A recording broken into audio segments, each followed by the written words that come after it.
This is hydrogen. The universe will use it to make everything in the world around us. Hydrogen is like a baseball team. You say, what player do I want to start my team with? Well, if I want to start a universe, I want to start it with hydrogen. Because from that, with a lot of heat and a lot of pressure, you can build more kinds of atoms. The first atoms blast through the early universe. And luckily for us, they don't spread out evenly. Because in those tiny pockets with more atoms, gravity, the great sculptor of the early universe, begins to work its magic.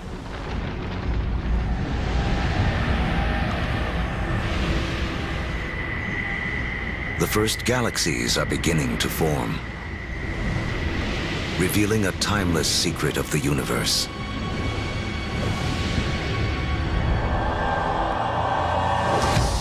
"300 million years after the Big Bang, inside of forming galaxies, gravity continues to squeeze together clouds of gas and dust, causing pressure and heat to violently rise.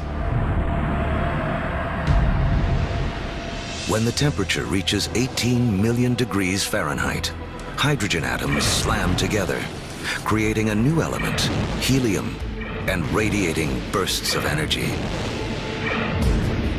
The first stars are born.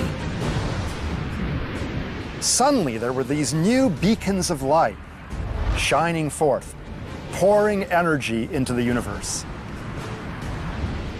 Let there be light. But something is missing from this early universe. There are billions of stars, yet not a single planet. We may see stars like our own sun as sources of light, but there is something bigger happening deep inside. Stars are element factories. They fuse hydrogen into helium, helium into lithium, forging 25 of the most common elements we'll need to live, including carbon, oxygen, nitrogen, and iron. Just a few million years after the first stars formed, some of them exploded. Wham! These explosions, known as supernovas, are the biggest blasts in the universe since the Big Bang, providing the extra boost of energy needed to fuse heavier elements. In the fiery blast of their own destruction, stars create uranium, gold, all the rest of the elements that will fill our world, including copper. Before there can be life, the universe has to build us a suitable home. To build a proper house, you have to assemble the right materials all in one place. Now, when planets form, it's the same thing. It's the materials that you have at hand that's going to dictate the kind of house that your planet's going to be. To get enough of the right material in the right place all at once takes a very long time. Over the next 8 billion years, more than half of history as we know it, the element factories continue their work. Stars explode and are reborn. Each generation with more heavy elements than the last.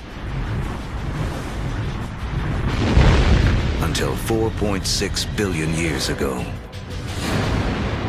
Finally, there are enough materials gathered for the next step on the path to us.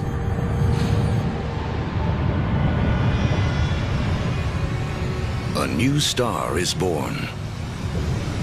This is our sun.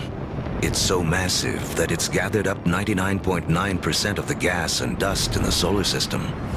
But there's still just enough left behind for gravity to build some other things.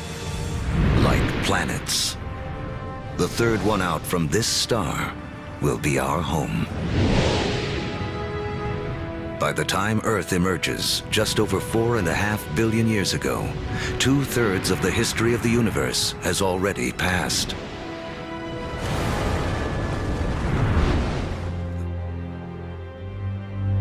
Then he turned to the sky, and it was smoke, and said to it and to the earth, "Come, willingly or unwillingly."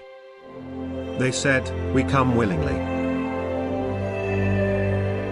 Do the disbelievers not see that the heavens and the earth were one mass, and we tore them apart? And we made from water every living thing. Will they not believe?